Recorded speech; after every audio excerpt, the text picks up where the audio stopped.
Barakatah Yahweh, Barakatah Yahawashi, Bahasham, Brakaha Kodash, Barakatum. First and foremost, I want to give all praises, glory, and infinite honors to Yahweh, Bahasham, Yahawashi. Double honors to the apostles and elders, the great millstone who rule and teach well.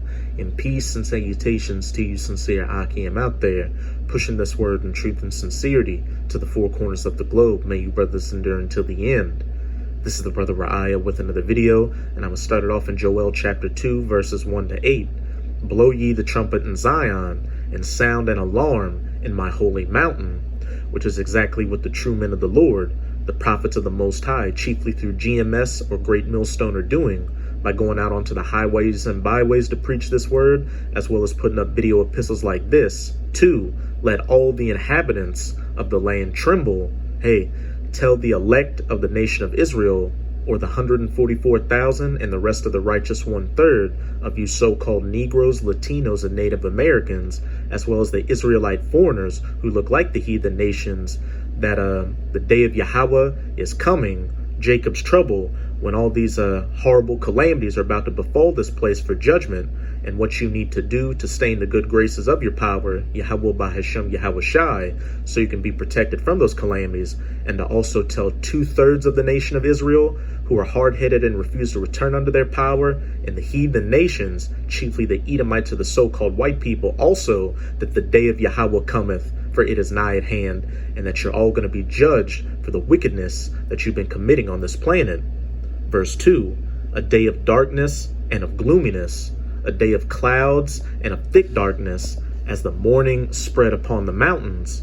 A great people and a strong, there hath not ever been the like, neither shall be any more after it, even to the years of many generations. And the day of Yahweh, Jacob's trouble, is definitely going to be a day of darkness and gloominess, because besides all the different calamities that are going to be taking people out left and right, the cherry on top of everything are these great people and a strong, which is referring to nuclear missiles, which are going to be shot to the ends of the earth. 200 million alone hitting the United States of America and turning it into the biblical lake of fire from sea to shining sea, and then a desolate, uninhabitable wasteland afterwards. And where it says, there had not been ever the like, that's talking about how these nuclear weapons came about fairly recently, beginning with those 2 atomic bombs dropped on Nagasaki and Hiroshima during World War II. That's second woe in Revelation chapter 9, verse 12. And where it says, neither shall be any more after it, even to the years of many generations. When the time comes for these nuclear missiles to be shot, every single one is going to be used. There's not going to be a single one left in a silo or some launch platform. And then after the dust settles, the 144,000 who were fishers on this side, preaching to the elect of the nation of Israel, are going to become 144,000 hunters with spiritual bodies, like Superman on the earth, coming and gathering up the remainder of you heathen nations to put you into slavery to serve for 1,000 years, building up the kingdom of heaven. Verse 3, a fire devoureth before them, and behind them a flame burneth, and that fire that devoureth before them is the head of the nuclear missile filled with those warheads, and behind them a flame burneth is referring to the rocket booster on the back of the missiles. The land is as the Garden of Eden before them, and behind them a desolate wilderness. Yeah, and nothing shall escape them. And the land being as the Garden of Eden before them is the land looking normal before those nuclear missiles hit and detonate. You've got cities and people and cars and animals and forests, you name it. And behind them a desolate wilderness. After they detonate, the land is turned into a wasteland, like some post-apocalyptic movie or video game. For example, Mad Max or Fallout. Verse 4, the appearance of them is as the appearance of horses, and as horsemen, so shall they run. Like the noise of chariots on the tops of mountains shall they leap, like the noise of a flame of fire that devoured the stubble, as a strong people set in battle array. And the reason the prophet Joel is describing these nuclear missiles as a great people and a strong, horses and horsemen and chariots is because you have to remember that when the prophets saw these visions thousands of years ago, they didn't know what a modern day nuclear missile was, so they had to describe it the best way they could with what they knew during their times, ancient weapons of war like horses and horsemen, chariots, bows and arrows, spears, javelins, flying swords, etc., etc. Before their face, the people shall be much pained. The people hearing those sirens going off and seeing these missiles fly through the sky and knowing that there's no way to escape. All faces shall gather blackness, or ash, or soot, people getting burnt up to a crisp by those nuclear missiles. They shall run like mighty men. They shall climb the wall like men of war, and they shall march everyone on his ways, and they shall not break their ranks. Neither shall one thrust another. They shall walk every one in his path. And where it says they shall march everyone on his ways, and they shall not break their ranks, neither shall one thrust another. They shall walk everyone in his path. When those nuclear missiles are shot to the ends of the earth, they're going to hit their targets without any problems, because the Spirit of the Most High is going to be on those missiles, guiding them to their designated targets. And when they fall upon the sword, they shall not be wounded. And that sword is symbolic for these anti-missile defense systems, which are going to fail in that day, mainly in the United States of America, because the Spirit of the Most High is also going to be on those anti-missile defense systems to fail, so those targets will not break their ranks and not thrust another, but walk everyone in his path and hit their targets without a hitch. And these are the main verses I wanted to get to at the end of this chapter to preface an article on SputnikNews.com titled, UFOs Repeatedly Took Offline U.S. Nuclear Capabilities, Ex-Chief of Pentagon's Secret Unit says. And this is an example of Joel chapter 2 verses 7 to 8. Like I just said, the Spirit of the Most High is going to be on those nuclear missiles to reach their targets, and it's also going to be on those anti-missile defense systems to fail in that day. And the Spirit of the Most High is going to be through the angels piloting the chariots of the Most High, which people ignorantly refer to as so-called UFOs. And as the title says, UFOs or chariots repeatedly took offline U.S. nuclear capabilities. So in that day, when those nuclear missiles are being shot to the ends of the earth, the chariots, through the Spirit of the Most High, are going to be guiding them to their targets, mainly to the United States of America, and also they're going to be controlling those anti-missile defense systems to fail in that day, so those targets can reach so those missiles can reach their targets without any problems. Again, they shall run like mighty men. They shall climb the wall like men of war, and they shall march everyone on his ways, and they shall not break their ranks. Neither shall one thrust another. They shall walk every one in his path. And when they fall upon the sword, they shall not be wounded.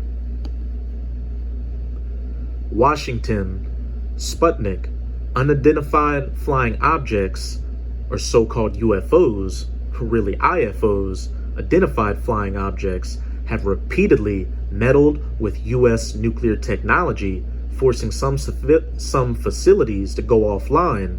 Ex-head of Pentagon's Advanced Aerospace Threat Identification Program, Luis Elizondo, told the Washington Post. The revelation comes ahead of the release of an unclassified report on unidentified aerial phenomena, UAPs, observed by U.S. Navy pilots, which is expected to be submitted to Congress later in June.